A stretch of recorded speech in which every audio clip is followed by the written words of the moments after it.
Welcome to the lesson on normal distribution. Please get started with a 9.1 warm-up.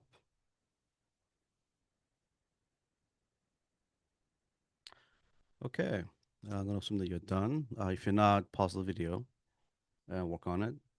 So here are the answer keys.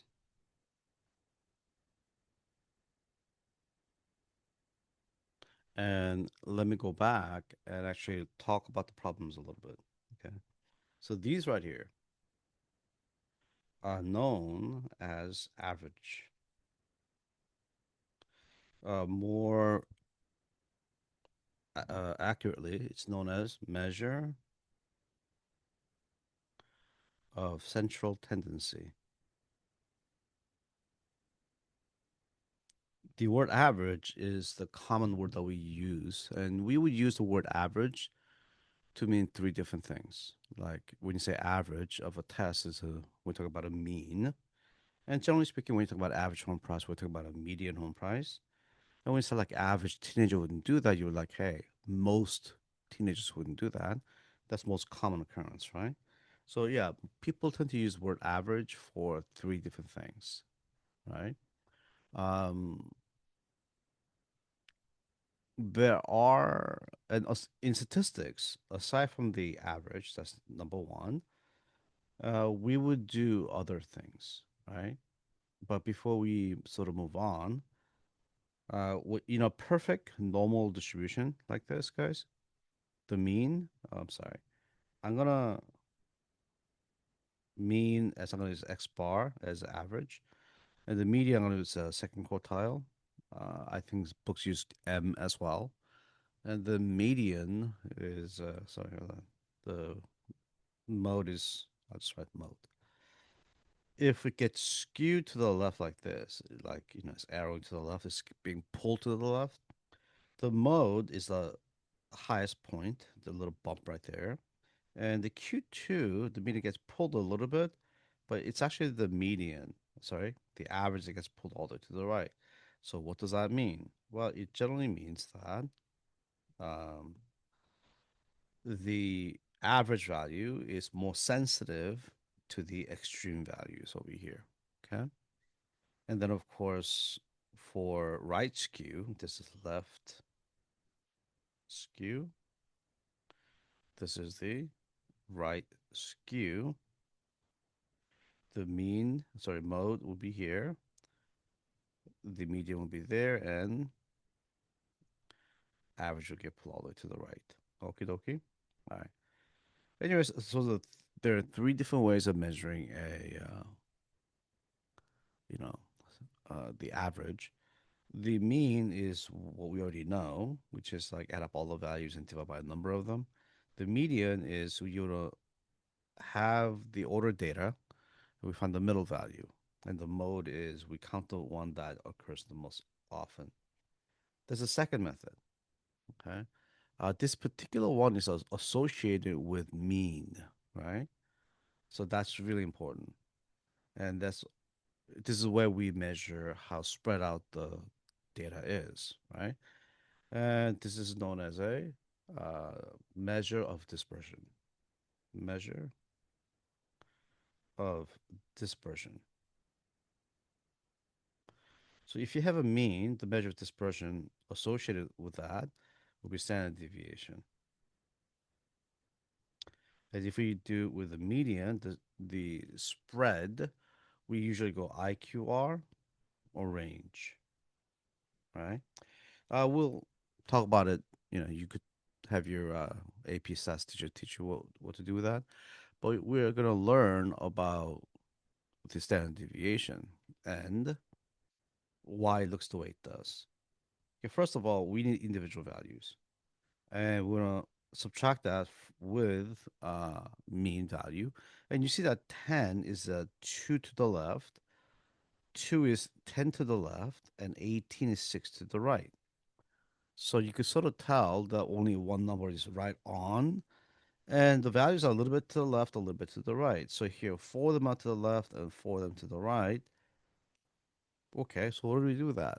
Well, if you just have to add them as it is, what happens? The numbers will cancel, right? So the nice way to make sure that it doesn't cancel is to make it positive. And one way to do that is to square it.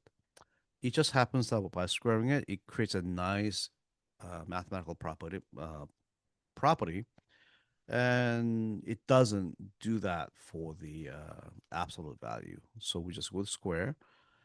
You can learn more about that when you go to college, right? Do mathematical statistics. Now, once you square it, we divide by the number of the item. Remember, this applies only to the population, right? So this would be what's known as a var, variance, right? Which is also the same as sigma squared. Okay, sigma is the standard deviation. Now, if you take a square root of that, it becomes a standard deviation, and that has a specific meaning. Okay, sounds good. Good. So yeah, that's it. I mean, if I had to put this in a more compact notation, sigma is what? We square rooted it, so we square root. What do we square?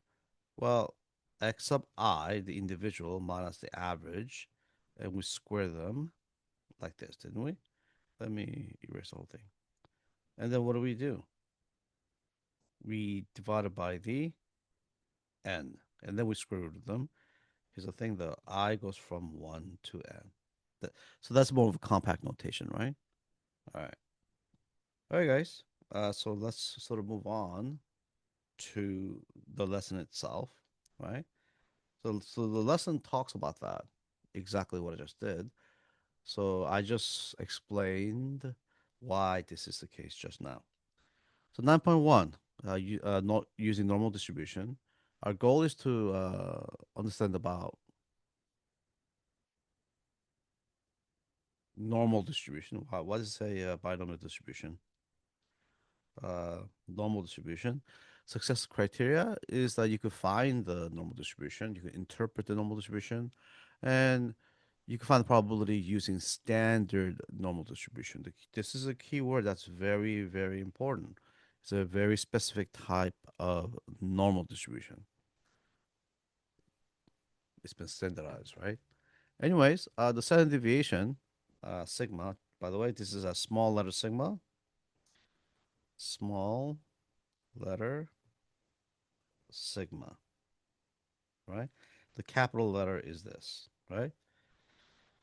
Anyway, sigma of a numerical data is shown how much value collectively the data differs from the mean. So if the standard deviation is large, let's say it looks like this, right? If that's a mean, right? Mu is for population, right? So if the standard deviation is small like that versus it's like this, wherever the curve changes, that's the standard deviation. But that right there is the standard deviation. That's a mu. That's the average. Okay. Yeah. So the bigger the standard deviation, more spread out the the data. Okay. Now comes second set of ideas. In a normal distribution, one type of probability distribution is called normal distribution, right? And here's a graph. It's a bell shape, so it's otherwise known as, AKA, also known as bell curve or bell curve distribution. Okay. The key idea behind this is that around the area under the curve represents a probability because the area under the curve collectively is adds up to one, right? But there's a very interesting property, and your book does not have a name for this. It actually does. It is known as a empirical rule. Empirical rule is basically 68, 95, 99.7 rule.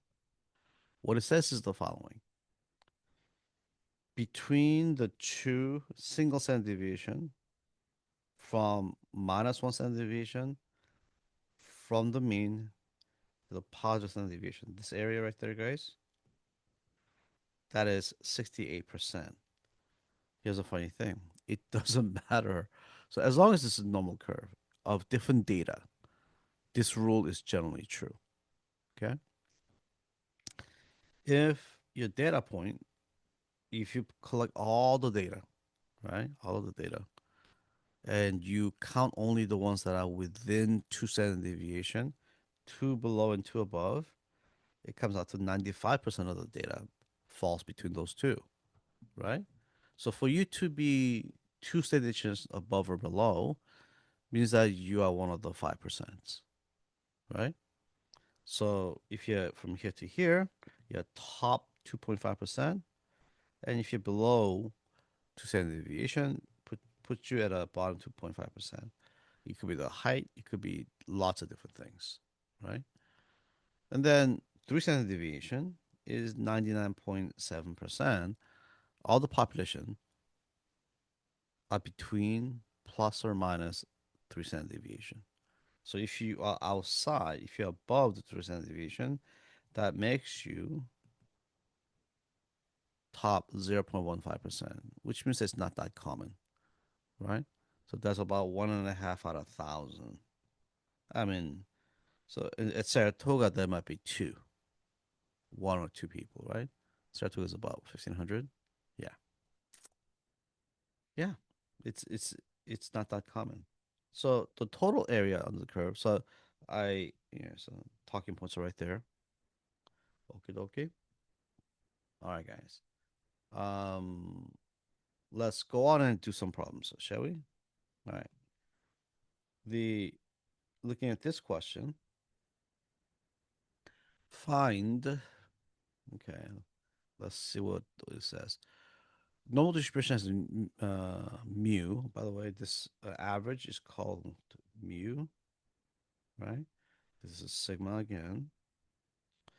Hold up. So this is implying that we should be using uh, the empirical rule, right? So it's asking you what's the probability that your x goes from 2 below to the mean. Okay, if you think about what this looks like, if it was minus 2 and 2 standard deviation, oopsie, sigma above, below and above, that would have been 95%, but we're going from here to here, right? To 0. What does that mean? Um, that means it's a what? Half of 95%, right? So that's half of 0.95%, which gives you 0.475, or you could say 47.5%. All right, guys? All right.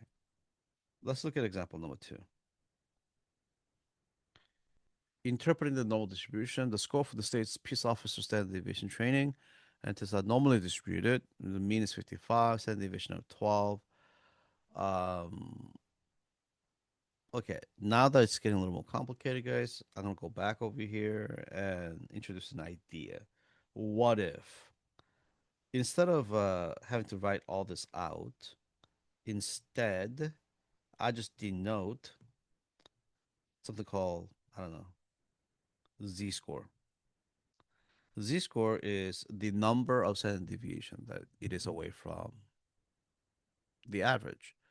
So how far is average away from average? No, it's the average. You're not going anywhere. It's a 0. So this will be 2. This will be negative 2. So number represents the number of standard deviation above or below. So it makes it a little easier to like, it makes the conversation a little more efficient, right?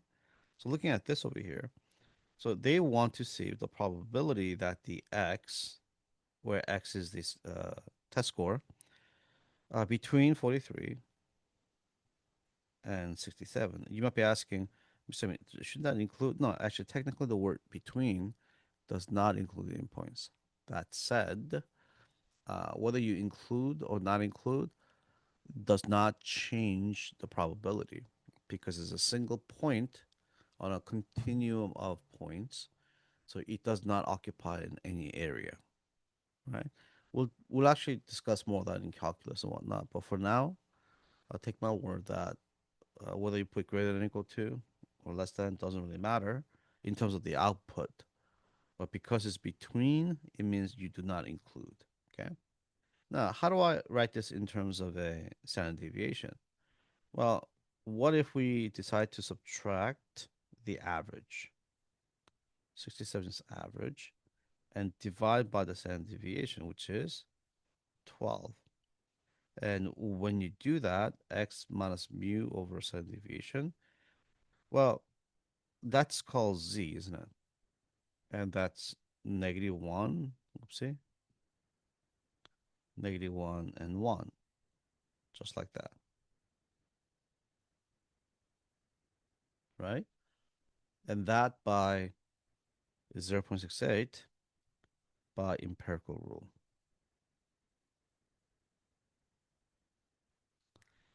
Okay, okay. All right. Part B. An agency in the state will only hire applicants with test score of 67 or greater.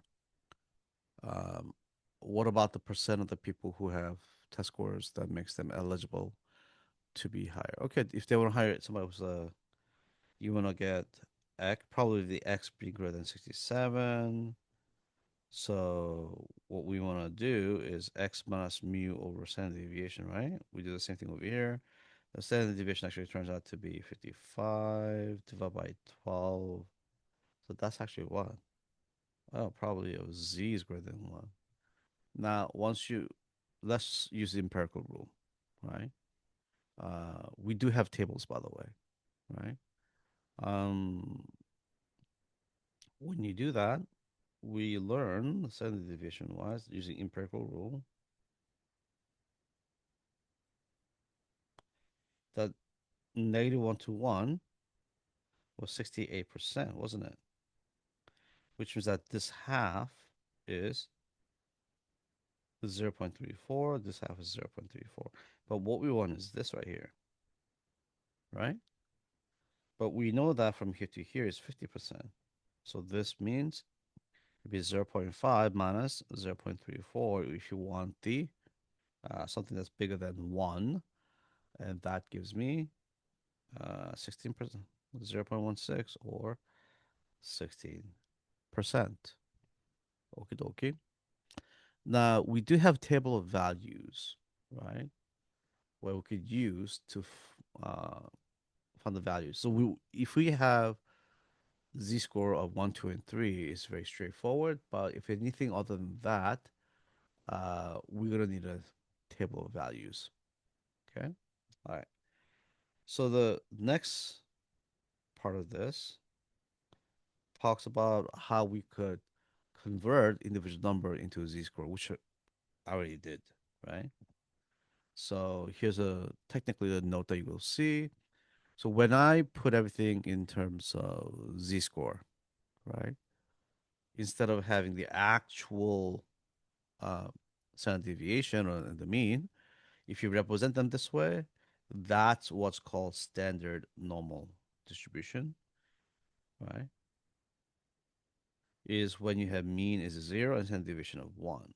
And z value, you can find them using whatever the x value you have, subtract the mean, divide by the standard deviation, and there you go.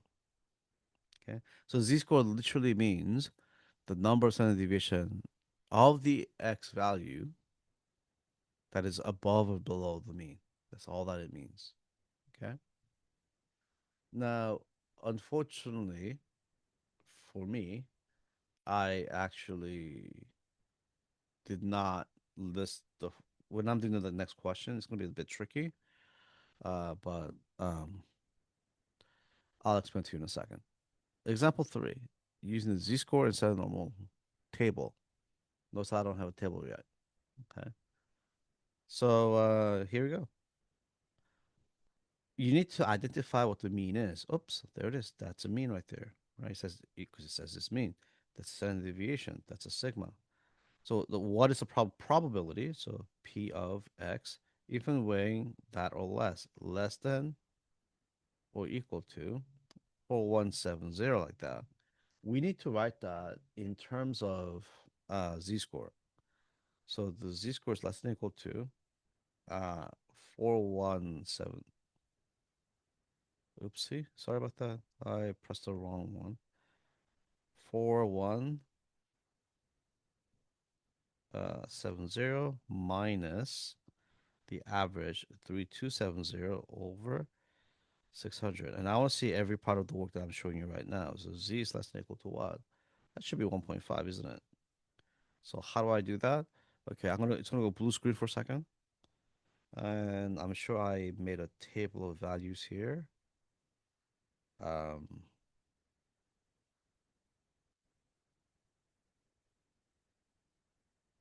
Here we go.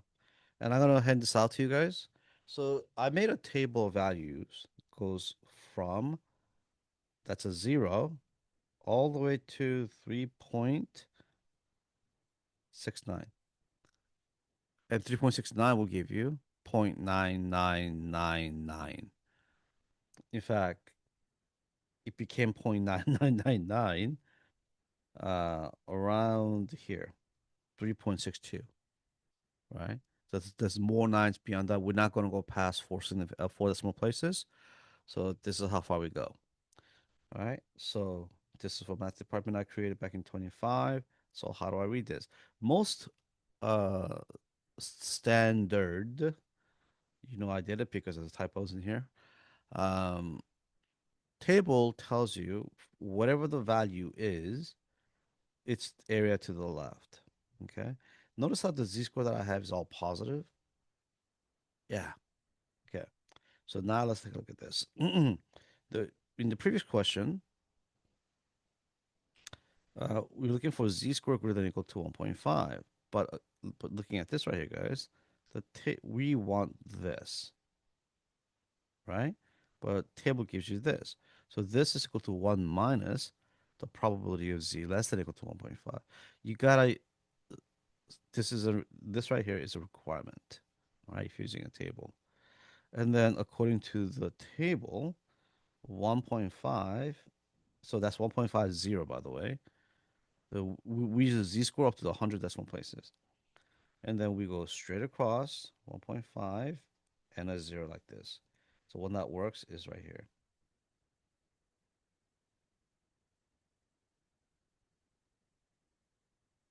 And that right there is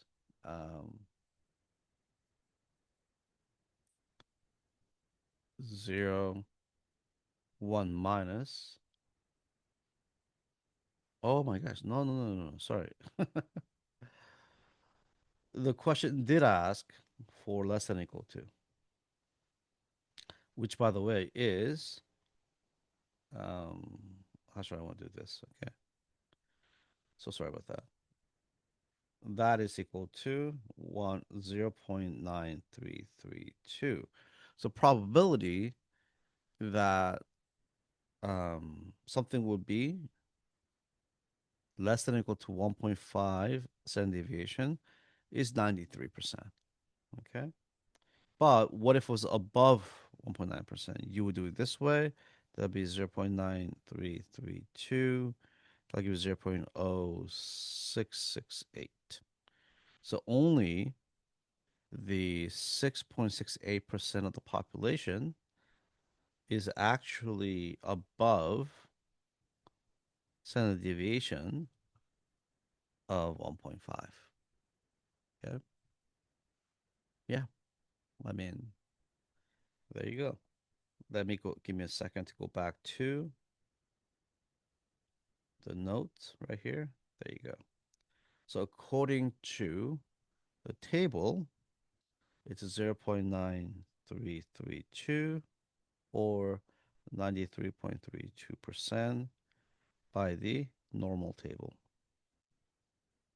If I ask you, um, yeah, so it might be a good idea to indicate 1.5 and just shade that for the visual effect. Sounds good? All right, guys. So let me go to the next part of the lesson. There are three kinds of shape. I already talked about this, yeah? So this is the bell curve and symmetric. The mean is right in the middle. The mean and the median is the same. And the mode, actually, the book did mention that. And the mode, histogram, in this case, is considered normal distribution. This here is skewed to the left. How do you know that? If it drags to the left this way, right? Um, it's called skewed left. And if the in this case the mean is less than, the mean goes towards the skew direction, further in that direction, right? So it's less, and it does not have a normal distribution. And in this case, skew right, same thing. The is dragging to the right this way. That's where the skew is. Histogram is not have normal distribution, and the mean is greater than the median. So now the question is, can you recognize them, right? Well, example four is looking at A. What do you think? Just remember, it will never be perfect shape. Okay, so you need to sort of like do the best you can. To my eyes, this thing kind of looks like this, right?